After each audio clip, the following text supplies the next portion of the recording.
Oo, na ngayon ay nagtatago na kung saan-saan kasi hinahunting na din siya. Kasi nga, yung mga pera na ginagastos niya, yun yung mga pera na supposedly nilalaban ng kumpanya niya. Eh, ginastos niya. Ayun, ngayon, nagtatago na siya. Nabigyan daw siya ng lisensya mula sa Philippine Contractors Accreditation Board o PCAB noong 2003 hanggang sa Ano man takin mo maging quadruple A ka. Pagka quadruple A ka, ibig sabihin, lahat ng mga malalaking kontrata, pwede ka nang makakuha.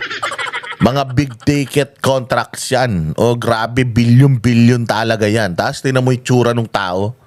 Tapos titingnan mo yung financial statement nila. Pucha, wala silang kinikita. Saan ka makakita ng negosyo na walang kinikita? Di ba? No, doon ka magtataka. O kaya alam mo na posible itong mokong na to, front lang yan ng mga kurakot sa gobyerno na yung kumpanya niya, yung dinadalan ng mga pera para laban. kamit nito ang kategoryang quadruple A. Ito ang dapat fini-freeze ang assets. Ito ang dapat na chine-check ng AMLAC. Kasi tingnan mo, sino ang naka-freeze ang assets ngayon? Si Arnie Teves naka-freeze yung assets. Ang kaso niya, murder. Di ba? Oh, sino pa? Si Pastor. Yung mga assets. Tama mo si Pastor Kibuloy, meron silang simbahan. Yung mga assets ng simbahan, hindi nakapangalan kay Pastor. Pero naka-freeze yung assets ng mga accounts ng simbahan niya. Again hindi nakapangalan sa kanya. Bakit mo i-freeze yung assets niya? At saka ano ba kaso niya? Anong kaso niya? Hindi ba? Ang kaso niya is human trafficking, rape na walang ebidensya? Saan ka makakita ng kasong rape na i-freeze yung assets mo? Napakalabo. Buti sana kung taga-gobyerno ka, nagkamal ka ng damukal na kayamanan, yan. Dapat i-freeze mo yung assets yan. Pero ito, katulad nito mga to, kumukontrata ka sa gobyerno, sobrang yaman mo, palpak ang proyekto mo, iniimbestigahan ka, dapat fini-freeze yung assets yan. Oh, bakit ang fini-freeze nila yung assets? Yung mga pribadong mga tao na wala namang ninakaw na pera ng gobyerno. Doon ka magtataka, hindi ba? Dapat AMLAC, gumalaw na sila dito. Kaya ang Senate, ano na yan, utusan ng AMLAC na i-review ito at kung mayroong kaduda-duda dito, i-freeze na yung assets nito. Baka mamaya lahat ng crane yan, lahat ng mga backhoe yan, baka pag-aari ng Pilipino yan. Dapat sinisequester natin yan. Status. Kaya siya napayagang tumanggap ng net financing contracting capacity ng hanggang sa 40 billion pesos. Pinaimbestigahan naman ni Senator Erwin Tulfo sa DPWH ang mga kontratistang opisyal ng DPWH at ang in-house Inasang ka makakita? Taga DPWH ka. Tapos may contractor ka din. Pucha, conflict of interest. Hindi nyo ba talaga naiintindihan yung ibig sabihin nun sa bagay? Tanginan yan. Ultimo yung gobyerno natin ngayon Sila Bongbong Marcos ang dami nilang mga pinaglalagay daw di umano ng mga kamag-anak sa mga posisyon conflict of interest yan. Katulad yan, si Martin Romualdez. Tapos yung kamag-anak niya yung Romualdez sa Amerika na ambassador. Di ba? Conflict of interest. Sa mga kumpanya nga, bawal magkakamag-anak Bantakin mo yung mga kumpanya ng gobyerno, magkakamag-anak, yung mga nasa DPWH, contractor din. Tragis yan. construction ng kagawaran. Nigisa tayo sa sarili nating mantika. Dahilan kaya marami na anyang mga bilyonaryo sa DPWH. Meron po ba kayong mga lifestyle check? Kahit in your intern lang sa office ninyo na baka yung mga undersecretary natin, 5 yung bahay dyan sa Corinthians, yung ilang USEC natin, may mga eroplano, may mga yate. May ganun ho ba? Wala rin. Wala rin. Utangin na, di ba? Pantakin mo yan. Pantakin mo yan. Kung halimbawa ako amo mo, ako tatanga-tanga tong DPWH na to Ako amo. Nakikita ko, yung mga tao ko, alam ko naman magkano lang sweldo nyo Alam mo, may kwento pa din ako dyan Meron ako isang kumpanyang pinasukan. Oo, na IT company din. Oo, ngayon, yung mga kasamahan ko, tataka ko. Maliit lang ang sweldo namin kasi nagsimula akong magtrabaho. Ang sweldo ko wala pang 12,000 isang buwan. Ganun kababa ang sweldo noon ng IT. No, yung mga kasamahan ko, gulat na gulat ako, araw-araw naka-Starbucks. Papasok Starbucks, tapos ang lunch Jollibee, McDo, Coffee Bean, ganun yung mga everyday yun. Ang tagal ko doon. 7 taon ako sa kumpanya na yun. Tapos ako nagbabaon ako araw-araw, pack lunch ako. Oo, kasi magaling magluto tatay ko eh. Pag nagbaon ako, putang ina parang unan ng sanggol. Yung dami ng baon ko, ang dami kong pagkain lagi. Pero luto yun ng tatay ko. Gugulat ako sa mga kasamahan ko. Ako talaga nung araw na yun, can't afford ako ng mga Starbucks na yan. No, yung mga ano na yan, take out. Hindi ko afford talaga yan. Tsaka, kaya hindi ko nakasanayan yan eh. So doon ako nagsimula. Nakikita ko yung mga kasamahan ko, ganun ang style. May mga sasakyan. 'Di ba? Ngayon, nagkabistuhan sa kumpanya namin na puta itong grupo na ito, mga kawatan. Mga kawatan, marami pala silang sideline na ginagamit nila yung kumpanya.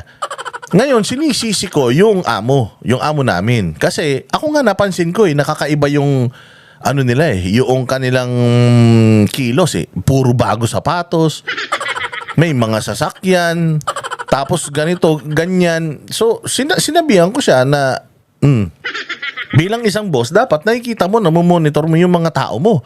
Hindi mo man sila i-lifestyle check, pero magtataka ka na araw-araw, araw-araw ganito. Tas ang masaklap pa nito, magkasama sila, nung boss namin at saka yung mga kawatan na yun, magkakasama pa silang gumigimik minsan.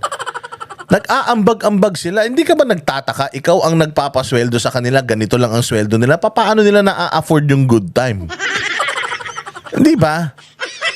Subopol ka. Kaya ito, ganito yung nangyayari dito. Nakikita mo yung mga tao mo, putang ina, sanda mo ka lang Rolex.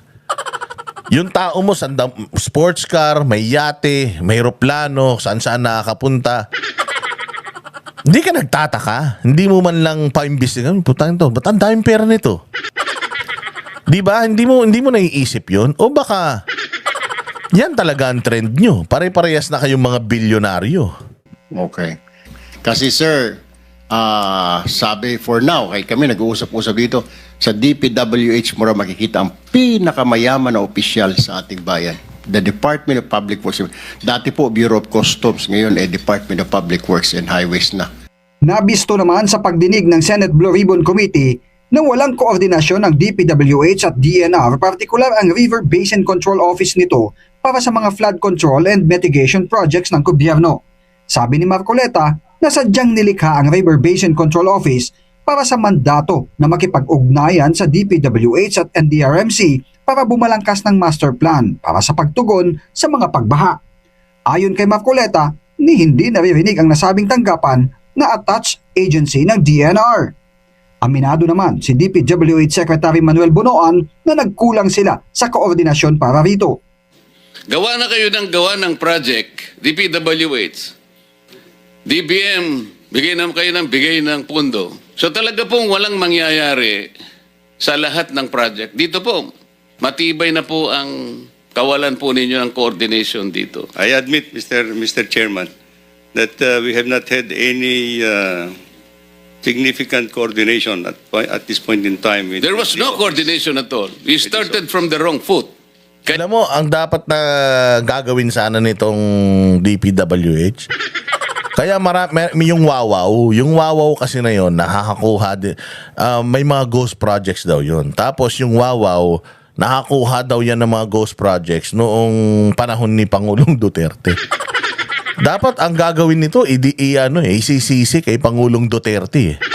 Kaya lang, kung meron man noon, putang ina, hindi niya pwedeng ibalik doon Bakit? Kasi ang dami ngayon Buti sana kung maayos yung mga proyekto nila ngayon. Pwede niyang isisi sa nakaraan. Hindi Since 2022 hanggang ngayon, bulok yung mga proyekto nila Technically, nagbigay tayo ng 1 trilyon na pera sa DPWH para lang yan dyan sa flood control, ha. Wala pa yung mga kalsada, yung mga... Naku po. Kaya sobrang yaman nila. Itong pinag-uusapan natin 1 trilyon, flood control lang ito. Ano pang mga proyekto ng DPWH? Lahat ng kalsada, rock netting, pati yung mga mga classrooms ng eskwelahan, kanila yan. Lahat ng may ginagamitan ng semento, sa kanila yan. So, this is flood control project alone. Imagine niyo yung iba pang mga proyekto nitong mga kupal na ito. Gaano karami yan. Kaya, nako, grabe talaga. Kaya nga nung nakaraan, di ba, si Arnie Tevez gusto ngang tumistigo dito. Kasi sinabi niya, I think 2023 yun, if I'm not mistaken, 2023 sinasabi niya na sa batas, dapat Department of Education ang may pinakamalaking budget allocation. Pero bakit for 3 consecutive years na ang pinakamalaking budget allocation DPWH? It's a sign na magnanakaw ang mga yan. Kasi budget ng edukasyon na sa batas yun na dapat siya ang priority. Pero lumabas ang priority DPWH, which is against the law. Sinasabi na ni Arnie Tevez yun noon Kaya sana payagan siyang pumunta rito sa Senado at magsalita dahil bago pa magsalita si Pangulong Duterte, bago pa magsalita si Inday Sara, ang unang-unang nagsiwalat ng scam nila ni Zaldico tsaka hindi kilala si Zaldico noon. Hindi kilala si Zaldico. Nakilala si Zaldico dahil kay Villanueva nung nag-privilege speech sa Senate at saka kay Arnie Tevez na di umano sinasabi niya na dalawa silang bagman Si Tevez mismo nagsasabi niyan Na sinabi niya kung paano mamigay ng pera. Paano sila mamigay ng pera, mamahagi ng pera sa mga kaalyado nila sa Kongreso. Kaya nga kaya nga dapat talaga mapunta si Arnie Tevez niyan para magkalabasan ng baho Dahil ako feeling ko talaga kaya nila kinakana si Tevez. Dahil madaming alam kaya nga nila yan inexpel sa Congress, 'di ba? Kaya ginawa pang terorista yan. Tinanggal nila sa Congress dahil nagbubudos-budos lang, ang daming magnanakaw sa Kongreso, ang daming mga kriminal diyan. Yung si Franz Castro nga convicted criminal pa. Convicted by yung Philippine court tapos nakatapos pa ng termino. Alam niyo yun. So kailangan talaga maimbestigahan ng sobra ito at kailangan malaman natin.